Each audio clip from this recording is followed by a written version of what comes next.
If we dive a little bit deeper now into Trade Manager Pro, we have a couple of decisions to make. And something I want you to write down that's very important is the quality of the idea is basically the real risk in the trade. The better job you do of putting good trades together, the better the odds of your edge following through, where the risk is less likely than the reward. So, in other words, the reward is likelier to happen. Even in the best of scenarios, sometimes you get both of those hit, like I showed you in the portfolio, right? So let's say that we come up with the trade in NVIDIA and we are okay, we like it, maybe we're a little bit late. We would go into the Trade Manager Pro and we would then determine what kind of allocation from our account do we want to allocate to that idea.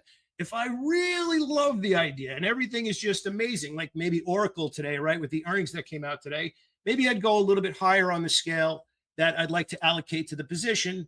But let's just say we're a little bit late to this one, had a big gap up today, which you can see here on the chart. So maybe I would start this trade with a little bit less capital for those reasons, right? A little beyond what we call the optimal entry. So if we hop on over here, I'm going to keep it at 1% of the account portfolio that we'd be looking to allocate. I'm just using this as an example right now. So let's just say, for argument's sake, there's $30,000 in the account. So we have everything mapped out right now, from the volatility of the stock, the entry criteria, the stop loss criteria, and now we do a little bit of magic behind the scenes.